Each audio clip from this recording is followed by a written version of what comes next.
Hi Aries, Sun, Moon and Rising, welcome to your reading. We'll take a look at what this partial solar eclipse in Scorpio is doing for you guys. First, a little bit of information. This one's taking place in, of course, Scorpio, which is your 8th house if we are going by the rising sign. But even if you're the moon or the sun sign, the influence of the house that the rising experiences in is somewhat relevant to you as well. If you're looking at your moon sign, then it is going to more impact your emotional body and your subconscious mind.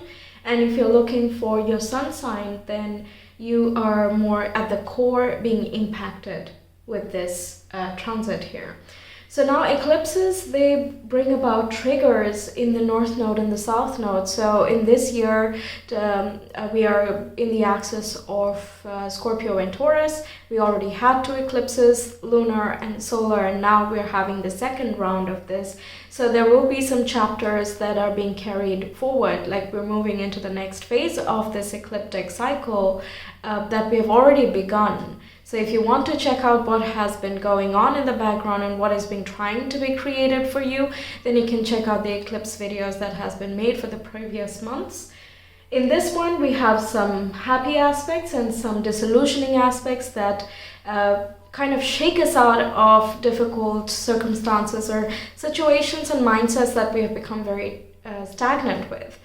And these shakeups are helping us to kind of come into a newer reality where we are much free to express ourselves. Okay, so I'm really curious what we have here. Okay, so the first card we get is the Forest. That is very interesting because just today for your reading, I changed my setup a little bit and added a couple of more plants in the corners. And I was just thinking to myself before starting the reading that, hey, this feels like a forest when I sit here and I want to do this reading because the tabletop is as well wooden. Yeah, that's interesting. But the Forest talks about, finding your gem. And this is kind of, you're delving into the subconscious here, right? 8th house is about the psychology, the mysteries, the esoteric, what lies beyond what we can see, what is beyond what is obvious. And sure, on the outside you get one little gem over here that you found in some ground, but in order to find that, you have to go through an ordeal, you have to go through a journey in order to find whatever you're going to find here. But there is a gift, a secret to success or prosperity that you're going to uncover and unlock here. And this is there in your subconscious mind, okay? It's just not being able to express itself yet. And what this nodal axis and the ecliptic changes that are taking place this whole year and moving forward, I believe is going to show you how you can uncover more of yourself, okay? And you being Aries, being the sign of the self, this is highly important. But in the 8th house, everything is kind of murky and hidden, it's confusing, mysterious, all those things lie over there. So there is needing to be an uncovering of the shadow of the things that are not noticed on the surface in order to unlock more of the self. Okay, that's what this here is talking about. Moving on, we have a dream. Yeah, so you might get vivid dreams. It does happen around eclipses that we get very vivid dreams because they contain a lot of symbolism, and that's how the subconscious mind speaks as well. It gives you certain patterns that you would recognize, certain faces that you're more welcoming to, giving you messages and ideas and nudging you in the right direction, whether it is actually those people, or their spirit or whatever, that is up to debate. But either way, the message that comes through contains some type of symbolism that you need to hear or apply to your everyday life. So it can very much be that you see a lot of synchronicities, you have intuitive insights, and you also uncover a lot of gems through your subconscious mind here. Lucid dreaming can really help you out if you're able to do it, if you want to try it out. This can be a nice time to explore that option. And the Forest as well comes with that exploration, right? You don't really know where you're going, and if you go way too far, then you can get lost. But if you stay mindful, look around, observe the cues, and then veer yourself cautiously, then you will be really good, because you come to enchanting spaces, you find things that have been undiscovered but are so beautiful and magical and are unique to you, unique to that location, right? That there is another level of appreciation you can find for yourself, okay? There is the transcendental type of vibe here. I can't really help it. You can see the cards for yourself, right? But it's really during the nodal activation, many times it just happens that we get a jolt of awakening and awareness, and it kind of flows through the rest of the life, or for the coming 6 months, as is the usual duration of impact for eclipses. Okay, let's see. We have desk. Pay attention to your work. We have mice. Discord among friends or family. We have bouquet. Compliments from an admirer. Okay. And we also have dark woman. Dealings or relationship with a woman with dark complexion or hair. Okay. Fine. Let's get some more cards, then we'll continue. We have find your sacred flow. Yeah. Then we have what's your honest truth. Yeah, again, that shining symbol here in the center. That's very much like you're uncovering, unlocking more of your innate talents and strengths. Therefore, you're kind of polishing that gem and you're becoming that gem yourself. Okay, then we have the woods, very close to the forest in symbolism. We also have belonging, which has the tree, the moon, the mystery to it. Also gives me the forest vibe. We have nebula, dark nebula, okay?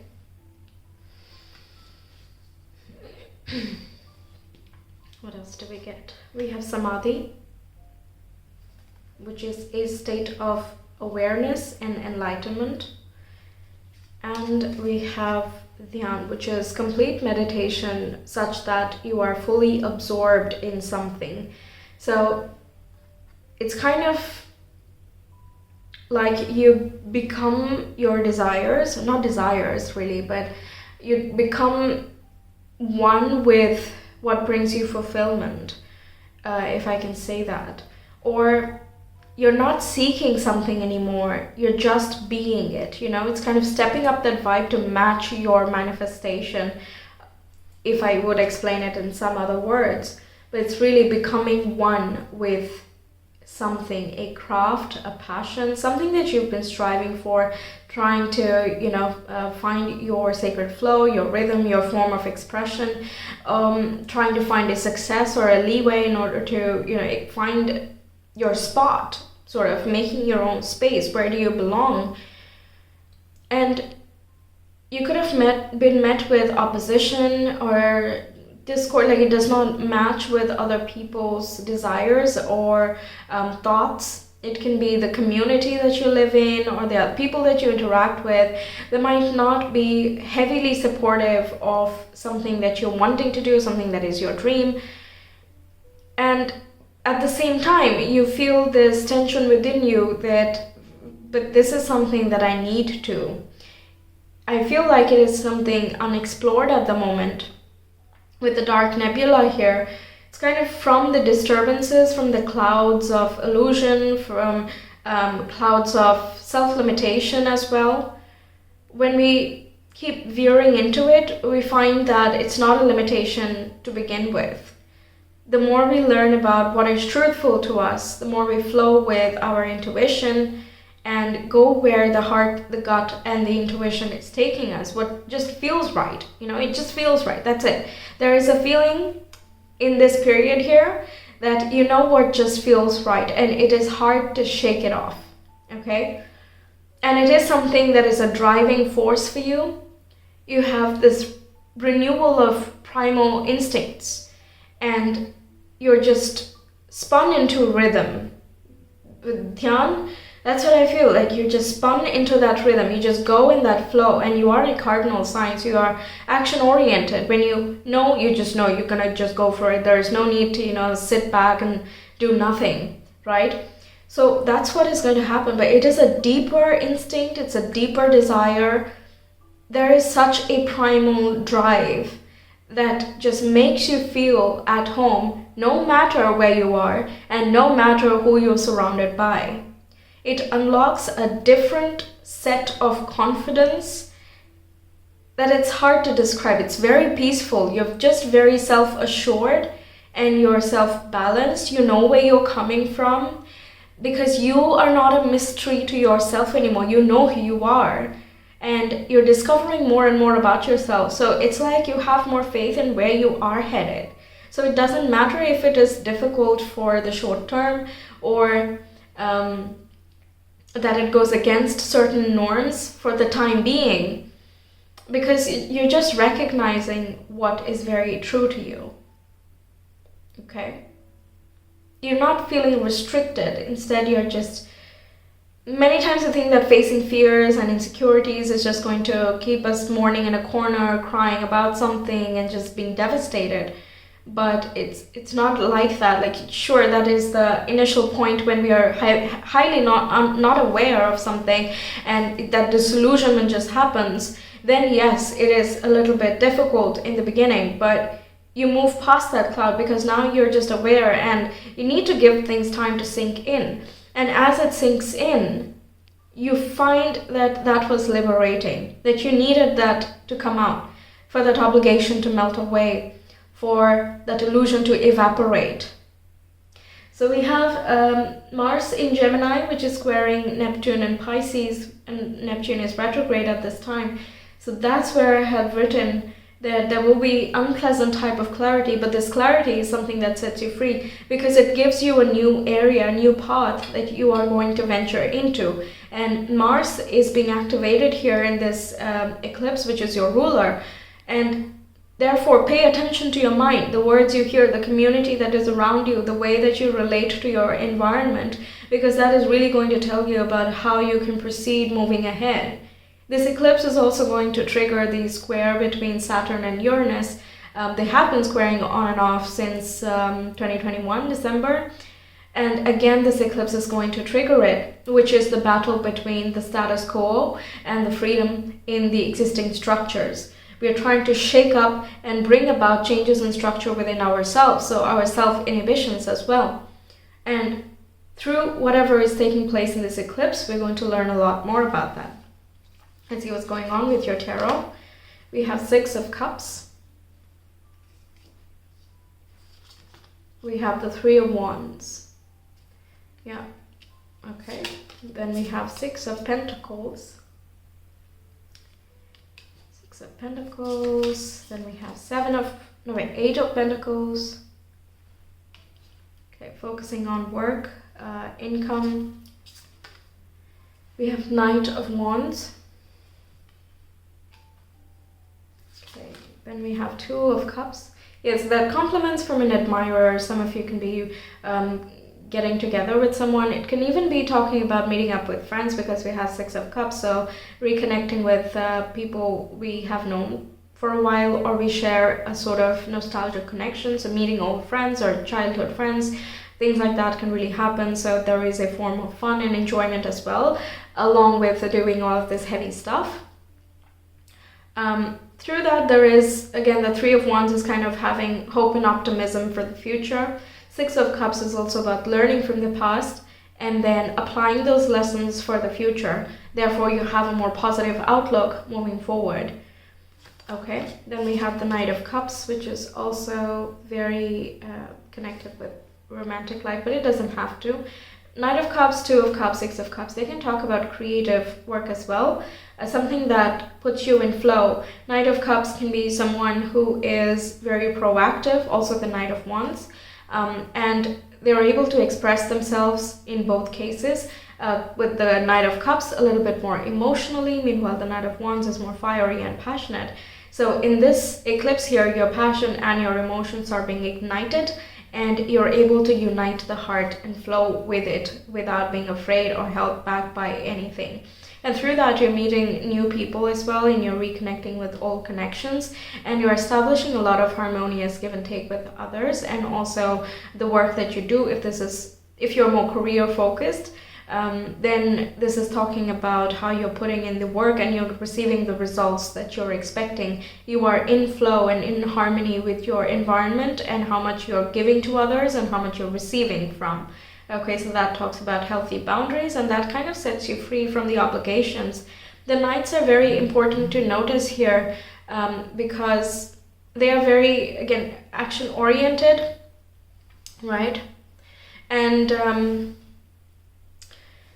because of that, we are kind of, we need to look at the obligations that tie them down. You can't be action-oriented if you have a lot of doubts and density surrounding you, right? Yeah, okay. And then we have Strength at the very end. That's a Leo card. Also talks about fun times, dating, and warmth. This also talks about the identity. So developing an ego so strong that you reach that new level of confidence. Knight of Wands is spontaneous and free-flowing. It's fiery and passionate because it is confident to express itself however it chooses to, right? And the Knight of Cups as well, it is a romantic at heart. It is an idealist. It has its set of qualities, but it is not afraid to express itself because it's not afraid of criticism or any other opinions that can come towards it, right? And that requires a whole other level of confidence here and courage to express and to just be, right? The Cups is more of an embodying that harmonious connection, the intertwining of things, even with the Six of Pentacles and Six of Cups here, that you become one with what you are wishing for, and that spurs you into action, okay? This is amazing. Okay, now let's take a look at what you have for your guidance. Then we'll do some astro dice as well, and yeah, we'll see what we get. So with Dove, we have feel and allow a deeper sense of peace to fill you now. This is a divine quality. Yeah, we did have a lot of spiritual stuff coming up in the beginning. Then we have Parrot. Let go of others' thoughts and opinions. It is time to embrace who you really are. Oh, that is quite literal. We're talking about this. That's interesting. Okay, then we also have attack, pain, fear, judgment, and any form of separation are merely calls for help. Yeah, it's sort of like when people are not able to do what they enjoy, but they kind of get bitter instead of doing something, you know, like it doesn't matter what you do or in what measure. It's important for everyone to find a sense of fulfillment in some area of life, and just finding that one source brings, in general, happiness or satisfaction with the other areas of life, right? But when people don't do that, then it kind of is projected onto others who are, okay? So ideally, everyone is doing what they enjoy. They are leading with happy hearts, and healthy vitality as well. But many circumstances do not allow for that. So different people come up with different responses towards that constraint. So attack, pain, and fear, and judgment, or any other word that separates any of us is just calling for help that, hey, I'm not happy and I don't know how to fix it.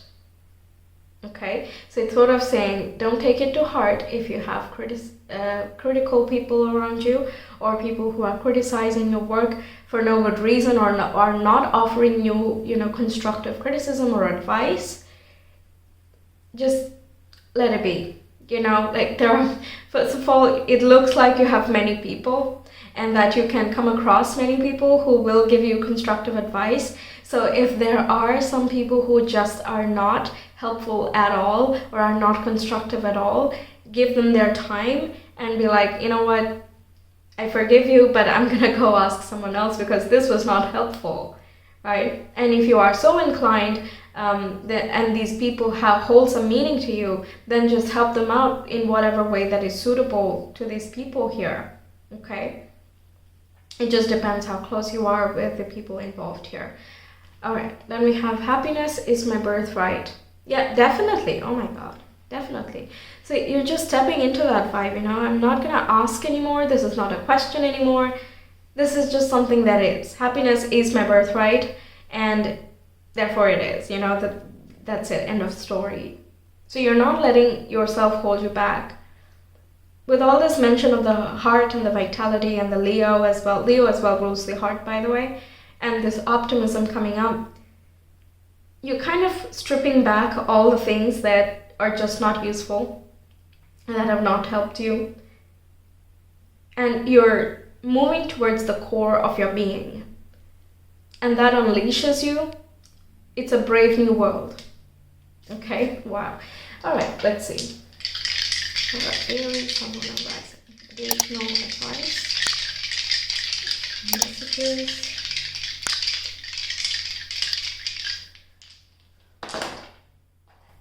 Okay, we have 11th house, Aquarius, and we have the North Node. It's North Node, yeah. As the North Node. Okay, that is in your second house here, transiting.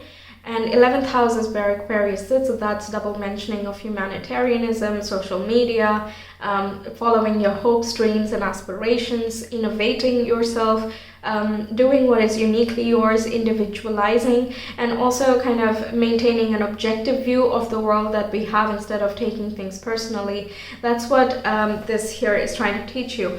And because we have Saturn in this Aquarius space, and so therefore in your 11th house as well, this North Node is activating the Saturn, the restrictions that you feel, and the restriction is there, or that you feel it, because you're meant to shake it loose. Okay, it's not supposed to stay there.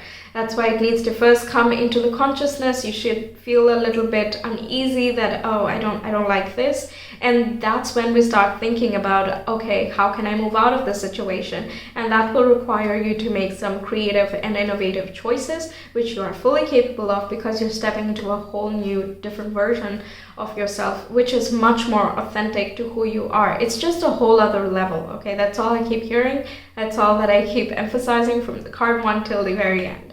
Okay, so that's what I have for you, Aries. Thank you so much for being here. I really hope the reading helps you and shows you kind of how to tackle the situation or how to flow with it.